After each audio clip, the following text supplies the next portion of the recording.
daily fact, the storage of truth. যে ঘটনা ঘটেছে মাগুরায় আসিয়ার সাথে, সেটা আপনাদের অন্য সবার মতো আমাদেরও মর্মাহত করেছে এবং আমরা তীব্র নিন্দা জানাই। কিন্তু সরকার হিসাবে আমাদের দায়িত্ব আছে। আমাদের স্বরাষ্ট্রমন্ত্রী সাহেব বলেছেন অলরেডি সাথে সাথে যারা অভিযুক্ত আছে তাদের গ্রেফতার করা হয়েছে। আমরা এই মামলাটায় তদন্ত বিচারে যাতে বিন্দুমাত্র কালক্ষেপণ না হয় সেই ব্যাপারে আইন মন্ত্রণালয়, স্বরাষ্ট্র মন্ত্রণালয় সহ কনসার্ন যত সরকারি অফিস আছে সর্বোচ্চ মাত্রায় সজাগ থাকব। এবং একই সাথে সাথে শুধু এই ঘটনা, শুধু এই ধর্ষণের ঘটনা না, অন্য যে কোনো ধর্ষণ বা নারীর প্রতি সহিংসতা রোধকল্পে আমরা কিছু আইনি পদক্ষেপ নেওয়ার কথা চিন্তা করেছি। আজকে সকালে এসে আমরা মিটিং করে সিদ্ধান্ত নিয়েছি এবং এটা কিছুটা পরামর্শ করতে হবে স্টেক হোল্ডারদের সাথে, তারপর ফাইনালাইজ করব। আমরা চেষ্টা করব কয়েক দিনের মধ্যে এই আইনগত পরিবর্তনটা আনার জন্য। আইনগত পরিবর্তনের বিষয়টা শুধু ব্যাখ্যা করছি আমার পক্ষ থেকে। একটা হচ্ছে, আমরা দেখতাম নারীর প্রতি সহিংসতা বা নারীর প্রতি নির্যাতন, রেপের মতো কেসে ইনভেস্টিগেশন যে অফিসার ছিলেন, ইনভেস্টিগেশন অফিসার যখন 30 দিনের মধ্যে তদন্ত কাজ সম্পন্ন করতে না পারলে ওনাকে চেঞ্জ করে আরেকজনকে দেওয়া হতো, আরেকজন না পারলে তাকে চেঞ্জ করে আরেকজনকে দেওয়া হতো। এরকমভাবে অনেকবার তদন্তকারী কর্মকর্তা পরিবর্তিত হতো, মামলার বিচার করতে অনেক দেরি হয়ে যেত। আমরা ইনশাআল্লাহ যেই সংশোধনী আনবো সেখানে আমরা বলবো যে তদন্তকারী অফিসার যাকে নির্দিষ্ট করা হয়েছে তাকেই তদন্ত কাজ সম্পন্ন করতে হবে নির্দিষ্ট সময়ের মধ্যে। তদন্তকারী অফিসার পরিবর্তন করা যাবে না। এবং এই যে তদন্তের সময় সেটাও আমরা অর্ধেক করে দিচ্ছি। আগে ছিল 30 দিন, এখন আমরা 15 দিন করে দিচ্ছি। বিচারের জন্য আগে সময় ছিল যেটা, সেটাও আমরা অর্ধেক করে দিচ্ছি। 90 দিনের মধ্যে ধর্ষণের মামলায় 90 দিনের মধ্যে বিচার করতে হবে। ধর্ষণের মামলা 15 দিনের মধ্যে তদন্ত কাজ শেষ করতে হবে। এবং ধর্ষণের মামলা যদি 90 দিনের মধ্যে বিচার সম্পন্ন নাও হয়, এই অজুহাতে কাউকে জামিন দেওয়া যাবে না। আগে ছিল 180 দিনের মধ্যে বিচার না হলে জামিন দেওয়া যেত এই গ্রাউন্ডে, এখন কোনো জামিন দেওয়া হবে না ধর্ষণের মামলার ক্ষেত্রে। এছাড়া আমরা ধর্ষণের মামলার ক্ষেত্রে বিচারের ক্ষেত্রে যদি কোনো রকম গাফলতি থাকে তার ব্যাপারে ডিপার্টমেন্টাল অ্যাকশন নেওয়ার পদক্ষেপ সুনির্দিষ্ট বিধান আমরা আইনে সংযোজন করব। এছাড়া আমরা ধর্ষণের মামলার ক্ষেত্রে একটা সমস্যা হতো যে আপনারা জানেন যে ডিএনএ সার্টিফিকেট লাগতো। তা আমাদের দেশে সমস্ত অঞ্চলে ডিএনএ সার্টিফিকেট নেওয়ার সিস্টেম নাই, সুবিধাটা নাই। ফলে এই ডিএনএ সার্টিফিকেট নেওয়ার জন্য শুধু যে ভিকটিম তার না, অ্যাকিউজ যে পার্সন আসামি তারও ডিএনএ একটা ফরেন্সিক রিপোর্ট লাগতো। এই ডিএনএ ফরেন্সিক রিপোর্ট করার সুযোগ সুবিধা অত্যন্ত অপ্রতুল। এই জন্য ধর্ষণের মামলার বিচার অনেক দেরি হয়ে যেত। তো আমরা স্টেক হোল্ডারের সাথে আলাপ করে একটা সংশোধনী আনবো যে উপযুক্ত ক্ষেত্রে বিচারক যদি মনে করে শুধুমাত্র মেডিকেল সার্টিফিকেটের ভিত্তিতেই এই মামলার বিচার কার্য এবং তদন্ত কার্য চালানো সম্ভব, তাহলেই সেরকম ব্যবস্থা উনি নিতে পারবে। আপনারা মাগুরের ঘটনা যদি দেখেন, মাগুরার ঘটনার মতো ক্ষেত্রে এরকম আরও অনেক ঘটনা ঘটতে পারে যেখানে আসামিরা হাতে নাতে ধরা পড়ে। সেখানে আমরা ডিএনএ সার্টিফিকেট পাওয়ার জন্য সময়ক্ষেপণ রোধ করার কল্পে এই পরিবর্তনটা আনার চিন্তা করছি। আরেকটা হচ্ছে, আমাদের সরকারের পক্ষ থেকে সমস্ত ডিস্ট্রিক্টে ডিএনএ ফরেন্সিক ল্যাবরেটরি স্থাপন করার জন্য অচিরেই ব্যবস্থা নেওয়া হবে, পদক্ষেপ নেওয়া হবে। আচ্ছা, আপনাদের আরেকটা তথ্য জানাই, সেটা হচ্ছে স্বরাষ্ট্র মন্ত্রণালয়ের পক্ষ থেকে, জাহাঙ্গীর ভাইয়ের পক্ষ থেকে আমি জানিয়ে দিচ্ছি। সেটা হচ্ছে রাস্তাঘাটে যে যৌন নিপীড়ন হয় এবং হয়রানি হয়, এই ব্যাপারে প্রতিকার নিশ্চিত করার জন্য পুলিশের পক্ষ থেকে, স্বরাষ্ট্র মন্ত্রণালয়ের পক্ষ থেকে দ্রুত একটা আলাদা হটলাইন প্রদান করা হবে। দ্রুত, সম্ভবত জাহাঙ্গীর ভাইটা 24 ঘন্টার মধ্যে জানিয়ে দেওয়া হবে। রাস্তাঘাটে যে কোনো ঘটনা ঘটলে সেই হটলাইনে 24 ঘন্টা চালু থাকবে, কমপ্লেইন দেওয়া যাবে। এবং এটা তদারকি করার জন্য একটা ডেডিকেটেড স্বরাষ্ট্র মন্ত্রণালয়ের একটা ডেডিকেটেড সেল থাকবে। এছাড়াও ধর্ষণের মামলাগুলার তদারকি করার জন্য আইন মন্ত্রণালয়ের আলাদা একটা সেল থাকবে, যেখানে কোনো অযথা কালক্ষেপণ যেন না করা হয়। আপনাদেরকে একটা সুখবর দিতে চাই। আপনারা জানেন টোল ফ্রি করা হবে, জাহাঙ্গীর ভাই, টোল ফ্রি করা হবে। Thank you. আপনারা আরেকটা জিনিস একটু সুখবরই আমি বলবো, আপনারা জানেন আরেকটা ধর্ষণ মামলাতে, দিনাজপুরে শিশু ধর্ষণ মামলা যাবজ্জীবন কারাদণ্ডপ্রাপ্ত সাইফুল ইসলাম 8 বছর 4 মাস জেলে থাকার পর তার জামিন হয়েছিল। জামিনটা হাইকোর্ট থেকে হয়েছিল। আপনারা অনেক সময় একটু কনফিউজ করে ফেলেন। আমি একটু বিনয়ের সাথে আপনাদেরকে বলি, হাইকোর্ট একটা স্বাধীন স্বতন্ত্র প্রতিষ্ঠান। আইন মন্ত্রণালয়ের সাথে হাইকোর্টের কোনো রকম আইন মন্ত্রণালয়ের অধীনে হাইকোর্ট না, এটা তো আপনারা সবাই বুঝেন। তো হাইকোর্টে যখন জামিনের আদেশটা হয়েছে, সাথে সাথে আমাদের যা করণীয় ছিল, আইন মন্ত্রণালয়ের মাধ্যমে আমরা অ্যাটর্নি জেনারেল অফিসকে বলেছি এই জামিনের বিরুদ্ধে আপিল আদালতে দাঁড়াতে। একদিন পর জামিনের আদেশের পরদিনই আমাদের অ্যাটর্নি জেনারেল অফিস আপিলের ডিভিশনে দাঁড়িয়েছে। আজকে আপনাদেরকে একটা সুসংবাদ দিতে পারি, হাইকোর্টের যে জামিন আদেশটা সেটা আপিল বিভাগ সেটা বাতিল করে দিয়েছে। অর্থাৎ দিনাজপুরে শিশু ধর্ষণ মামলায় যাবজ্জীবন সাজাপ্রাপ্ত সাইফুল ইসলাম যে জামিন পেয়েছিল হাইকোর্টে, সেটা আপিল বিভাগ বাতিল করে দিয়েছে। এরকম অন্য যে কোনো ক্ষেত্রে আপনাদেরকে জেনারেলি জানিয়ে রাখি, যখনই উচ্চ আদালতে এরকম জামিনের ঘটনা ঘটে, সেটা সন্ত্রাসী হোক, জঙ্গি হোক বা ধর্ষণকারী হোক, আমরা অ্যাটর্নি জেনারেল অফিসের মাধ্যমে এটার বিরুদ্ধে আপিলের ডিভিশনে যাই। আমাদের যেটা করার সেটা আমরা সম্পূর্ণভাবে করি। এমনকি নিম্ন আদালতেও যখন আমরা দেখি কিছু কিছু সেন্সিটিভ মামলায় জামিন হয়ে যায়, তখন সাথে সাথে আমাদের একটা সার্বক্ষণিক নির্দেশ আছে পিপি অফিসগুলোকে, যে তার যে উচ্চতর আদালত আছে, জেলাতেই যে উচ্চ আদালত আছে, সেখানে যেন জামিনের আদেশের বিরুদ্ধে সংক্ষুব্ধ হলে যেন সাথে সাথে যাওয়া হয়। কন্টিনিউয়াসলি আমরা এটা মনিটর করি। অনেক সময় অনেক প্রত্যাশা মাফিক কাজ করতে পারি না, সেটা নিয়ে আমাদের যন্ত্রণা থাকে, আত্মদহন থাকে, জিজ্ঞাসা থাকে।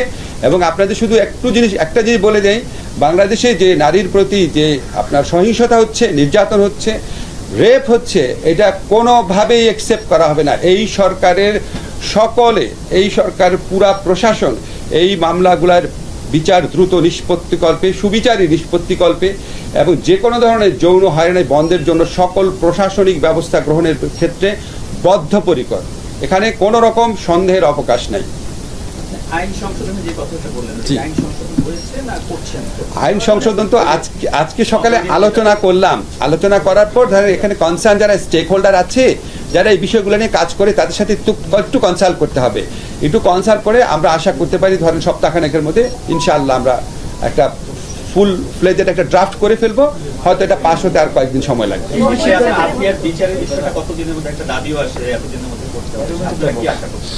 আমরা তো যত দ্রুত সম্ভব করবো। ধরেন একটা দাবি আসছে 24 ঘন্টার মধ্যে বিচার। আপনি বুঝতেই পারছেন মানুষজন এত সংক্ষুব্ধ হয়েছে, এত কষ্ট পেয়েছে, কষ্ট থেকে এটা বলেছে। কিন্তু আইনগতভাবে আমাদের যেটা সম্ভব, আপনারা একটা জানেন আইনে একটা নিয়ম আছে, আপনি যদি জাস্টিস হারিড জাস্টিস বারিড বলা হয়, দ্রুত বিচার করতে গিয়ে অনেক ক্ষেত্রে অবিচারও হতে পারে। এই যে দিনাজপুরে আমরা একটা সুবিচার করলাম বা আমরা মাগুরায় সুবিচার করলাম, পরে আবার দেখা যেতে পারে এই আইনের কারণে অনেক অবিচারও হতে পারে। ফলে আমাদেরকে একটা রিজনেবল সময়ে কতটুকু কমানো যায়, আমরা 50% সময় কমানো টার্গেট রেখেছি। এবং আমরা আশা করছি কিছু কিছু ক্ষেত্রে, যেমন মাগুরার ক্ষেত্রে আমরা আশা করছি পুলিশ এবং আদালত আমরা সবাই একসাথে কাজ করে এরও অনেক আগে বিচার কাজ শেষ করতে পারবো।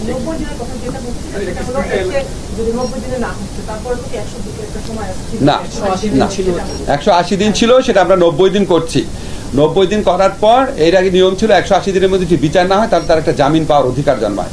আমরা জামিন পাওয়ার অধিকারও রাখবো না। এগেইন আপনাদের বলতেছি এটা আমাদের প্রস্তাবিত, আমরা স্টেক হোল্ডারদের সাথে কথা বলবো। আর কি কি সিদ্ধান্ত হয়েছে আজকে আপনাদের সবই এই সংক্রান্ত ব্যাপারে সবই বলা হয়েছে, এই সংক্রান্ত ব্যাপার যা আছে।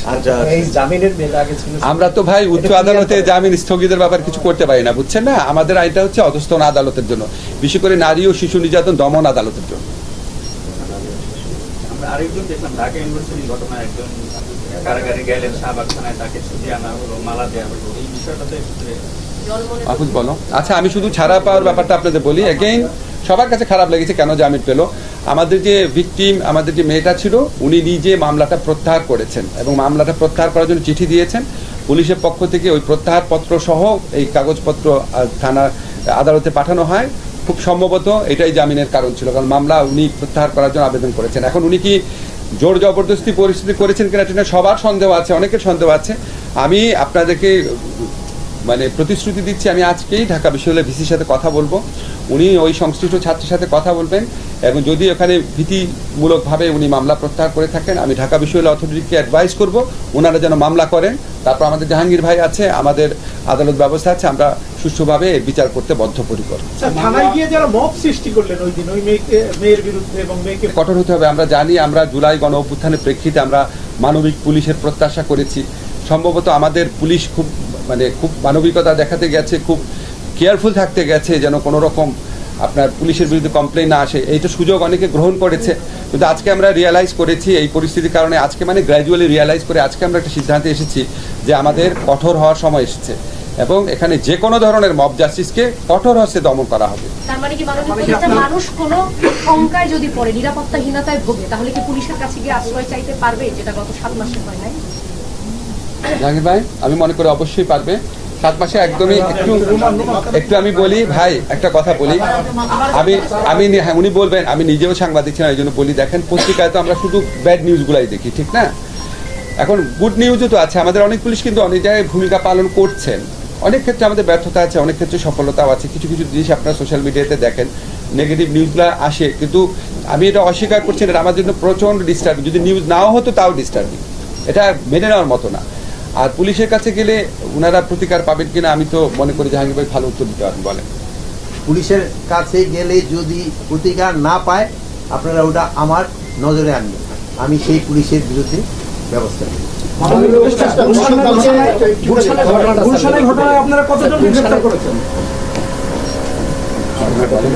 গুলশানের ঘটনায় কতজন গ্রেপ্তার হয়েছে এই মুহূর্তে আমার কাছে সংখ্যাটা নাই। গ্রেপ্তার হয়েছে 3 জন গ্রেপ্তার। একটা মিনিট, গুলশানের ঘটনাতে 3 জন গ্রেফতার হয়েছে, আরো গ্রেফতার করা হবে।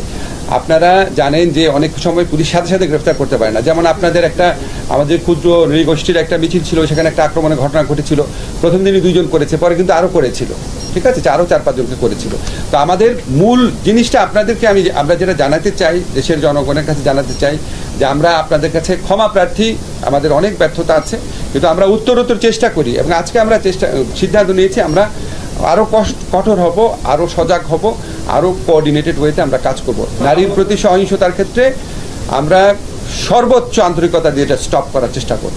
নিষিদ্ধ ঘোষিত সংগঠন হিজবুত তাহরির, আপনারা দেখছেন গত শুক্রবার জুম্মার নামাজ শেষে নিষিদ্ধ ঘোষিত সংগঠন হিজবুত তাহরিরের সদস্যরা বাইতুল মোকাররম এলাকায় একটি মিছিল করে, পরে পুলিশের বাধার মুখে সেটি পণ্ড হয়ে যায় এবং তাদের কয়েকজনকে গ্রেপ্তার করা হয়। সরকার এই বিষয়ে 0 টলারেন্স নীতি গ্রহণ করেছে। কোনোভাবেই কোনো নিষিদ্ধ ঘোষিত সংগঠনকে কোনো রাজনৈতিক কার্যক্রম পরিচালনা করতে দেয়া হবে না। এ ব্যাপারে আইন শৃঙ্খলা রক্ষা বাহিনী তৎপর রয়েছে। নারী শিশু নির্যাতন ও ধর্ষণ, বাংলাদেশে ধর্ষকদের কোনো স্থান হবে না। মাগুরায় ঘটনা যারা অভিযুক্ত তাদের সবাইকে ইতিমধ্যে গ্রেপ্তার করা হয়েছে। আইনি প্রক্রিয়ার মাধ্যমে তাদের সর্বোচ্চ শাস্তি নিশ্চিত করবে সরকার। একইভাবে যদি দেশে কোথাও নারীর প্রতি কোনো সহিংসতা বা ধর্ষণের মতো ঘটনা ঘটে, তাদের সম্পূর্ণভাবে আইনের আওতায় নিয়ে আসা হবে, তাদের সর্বোচ্চ শাস্তি নিশ্চিত করা হবে। বাংলাদেশে ধর্ষণের বিরুদ্ধে সরকারের অবস্থান 0 টলারেন্স। ধর্ষণ সহ নারী ও শিশু নির্যাতনের বিরুদ্ধে আমাদের অবস্থান অত্যন্ত স্পষ্ট। আমি আইন শৃঙ্খলা রক্ষা বাহিনীকে ধর্ষণ সহ সকল ধরনের নারী ও শিশু নির্যাতনের বিরুদ্ধে কঠোর অবস্থান নেওয়ার নির্দেশ দিয়েছি। এ যাবৎ নারীদের প্রতি যত সহিংসতা হয়েছে সেগুলির তালিকা করে দ্রুত তদন্ত সম্পূর্ণপূর্বক আদালতে প্রতিবেদন দাখিলের নির্দেশ দিয়েছি। নারীরা নির্বিঘ্নে ঘরে বাইরে দায়িত্ব পালন করবে। এতে যারা তাদের বাধা দিতে আসবে, সহিংসতা করতে আসবে, তাদের আইনের আওতায় নিয়ে আসা হবে। এ ব্যাপারে বিন্দুমাত্র ছাড় দেওয়া হবে না। ধর্ষণ সহ নারী ও শিশু নির্যাতনের বিরুদ্ধে আইনগত পদক্ষেপ গ্রহণের পাশাপাশি সামাজিক আন্দোলন ও সচেতনতা গড়ে তুলতে হবে। আপনারা দেখছেন কিছুদিন আগে চট্টগ্রামে পতেঙ্গায় এক এসআইকে কিছু স্থানীয় মাদক সেবী ও দুষ্কৃতকারী ও ছিনতাইকারী মব সৃষ্টি করে মারধর করেছে, যাদের পরবর্তীতে গ্রেপ্তার করে আইনের আওতায় আনা হয়েছে।